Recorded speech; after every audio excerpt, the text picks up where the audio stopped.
Xin được mời hai tác giả sẽ có cái phần trình bày và giới thiệu về cuốn sách của mình. Now I would like to invite you two as authors to give an introduction of your book. Thank you. Okay. Good afternoon, everyone. I'm Brooke Taylor.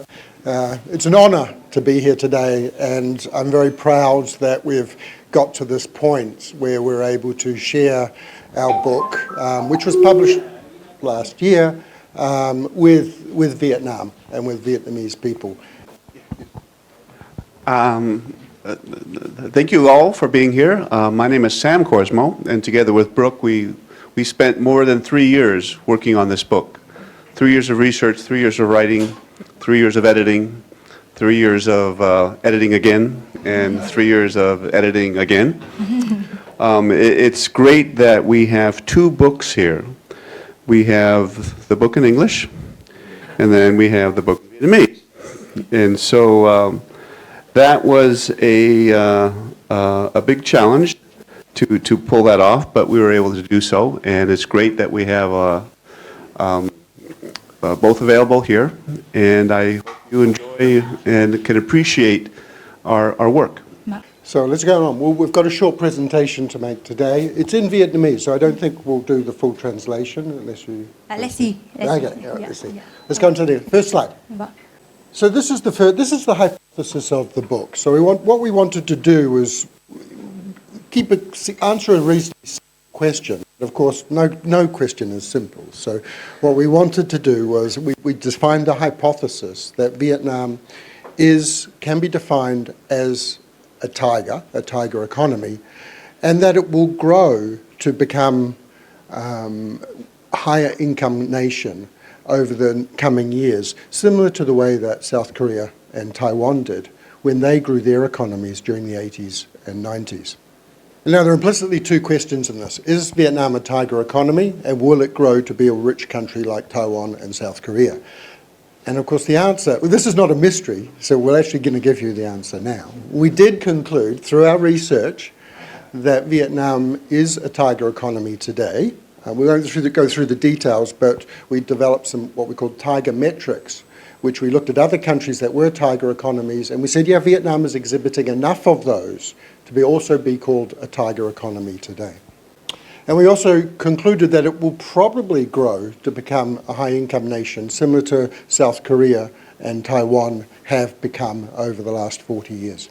Now, there's an interesting question that also comes up with this. Why did we choose South Korea and Taiwan?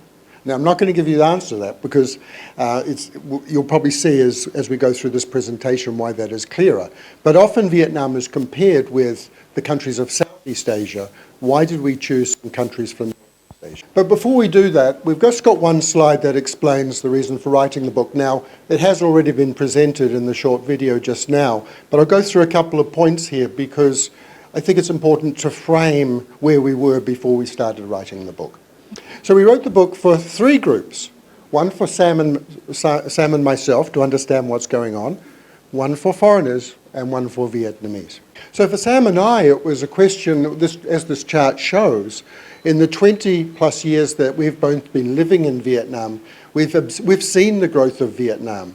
We've staked our careers on living in Vietnam for most of our lives, and we wanted to understand what was happening and whether it will continue to grow.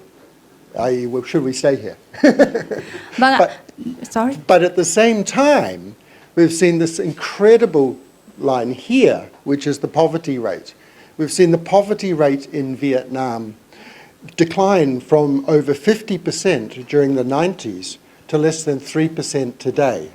So not only have Sam and my lives benefited from being in Vietnam over the last 20 to 25 years, but millions of other people's lives have changed significantly in the last 30 years. And there is probably no country in the world that can demonstrate a chart like that today over the last 30 years. And that's something that we should understand and be aware of. Right. And this interesting chart at the bottom, which I'll highlight, I don't want to pass over it because I think it's very interesting. It was prepared by PricewaterhouseCoopers, PwC, a very large accounting firm.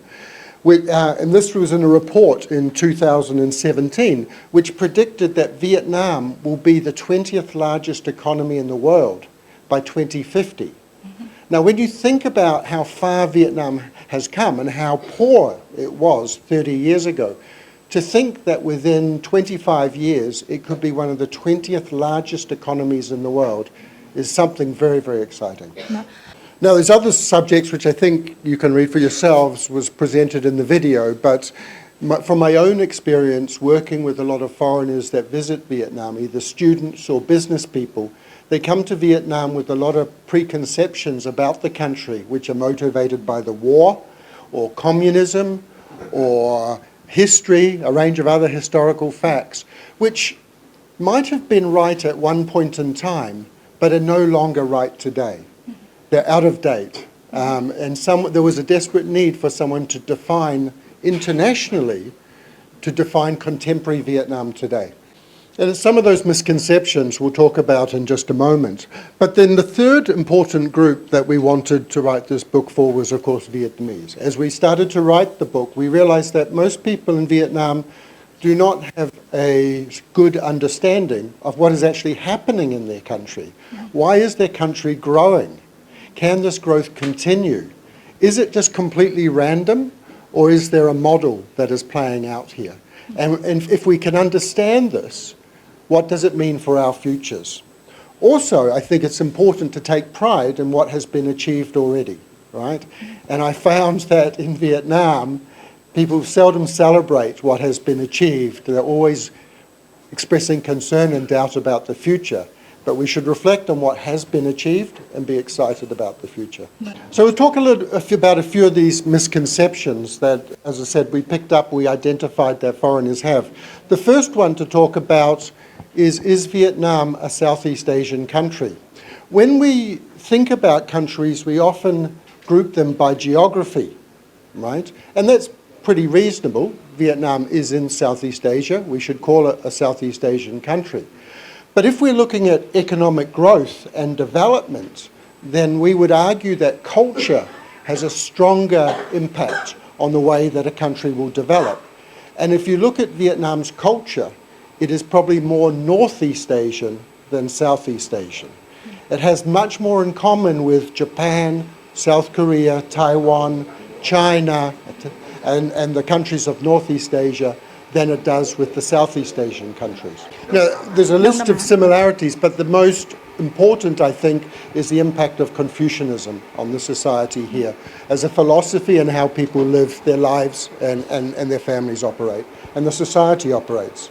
Now, when I raise this point to a lot of foreigners, I'm just making this point because I encourage you to share it also. When I often make this point to visiting people from Europe or America, the light bulb goes on.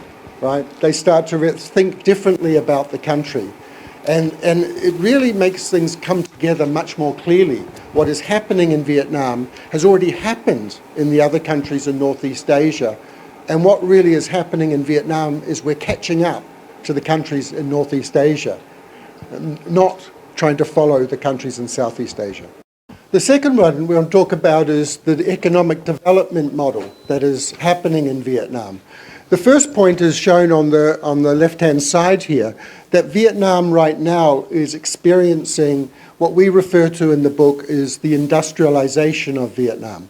This is a phase of development that many other countries have followed in the past. This is 1920, right? So we're talking over 1 century. Over the last century, we've seen America, Japan, Taiwan, South Korea, and there are other countries as well that have gone through accelerated periods of growth. And that's what's happening in Vietnam. And the other important point to this is the growth is not random, right? It's not just happening, we don't know where we're going. Actually, there is a model that's at play here, and it's called the East Asia Development Model.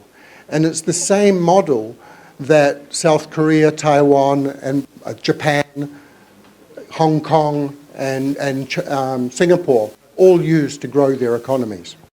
I won't go into all the details, but very, very simply, it's a series of policies driven by government which ensures much more effective use of the resources of the country and the development of the country, of prosperity across the country together. Of course, in Vietnam's case, it's labour, it's people, the 100 million people. but also it's the engagement in trade and export-orientated growth, which is leading to more manufacturing, more exports down here, higher standards of living, therefore poverty reduction, and in this particular case, an increase in GDP. So this is the two bars on the chart before. This is declining poverty rates, and this is growing GDP. So the third misconception to cover is about the political system. And the chart on the left is here you have autocracies. This is a government that is controlled by one person or one party. Here you have democracies, a multi-party system. Here you have GDP, so this is low GDP, and this is high GDP. And what the purpose of this diagram is, these are all the countries of the world, is to show that there are rich countries with multi-party democracies, and there are rich countries that are autocracies, right? Often feel when we talk to people internationally, you have to have a multi-party system to be rich. But actually, the chart shows that's not always the case, that there are poor democracies and rich democracies, poor autocracies and rich autocracies. So, and what's really important part of this is that Taiwan and South Korea were not multi-party governments when they became tiger economies and grow. They became multi-party governments later on through their development. So those were some of the misconceptions we addressed. Now, as we went through the book, we identified 17 drivers. Now, drivers are like strengths, opportunities for the economy, mainly strengths. And some of those strengths are things that South Korea and Taiwan had when they were growing. But we also identified strengths that Vietnam has that those countries did not have when they were these fast-growing tiger economies. And you can see those strengths listed. But the ticks mean whether or not they exist in Vietnam or whether they maybe don't exist in Vietnam to the same extent. One thing is interesting about these and what we wanted to create with this list was it's not pure economics, right? These are not economic ideas. There's a whole lot of things here, culture, geography, politics, that are all included in this list. A country can have lots of resources but still not become rich. There are other things, other characteristics of the countries that combined make countries rich. This is geography, right? How much do you think about the impact of geography on economic development? But it is much better to look like this as a country than this or this. I'll give you some examples. This one is the one I like to start with, right? Because Indonesia is often compared with Vietnam in terms of competitor. A competitor for growth, a competitor for investment and manufacturing. And often it's believed that Indonesia will be a much faster growing and bigger economy than Vietnam. It is bigger, it's 3 times bigger. So when we look at Indonesia, it's all well and good saying it has 300 million people, but they're all on 15,000 islands. And in fact, ethnically, the ethnic groups, there's 650 ethnic groups in Indonesia. How do you pull them together as one country to grow? And think about it. Russia is a big country, right? It's the same distance from here to here as the width of Russia. It is a huge area. Because to get rich, a country needs to lift everybody. They need to make everybody rich, right? You can't make the people here rich and keep the people here poor. But how do you make the people here rich? How do you connect them with infrastructure, with education, with technology? How do you give them access to labor, like factories and other opportunities? It's very, very difficult. Of course, in Vietnam, it's much easier. People can move through the country with some easily, and the wealth gets spread with that. Now, China doesn't have many islands, but it has another problem.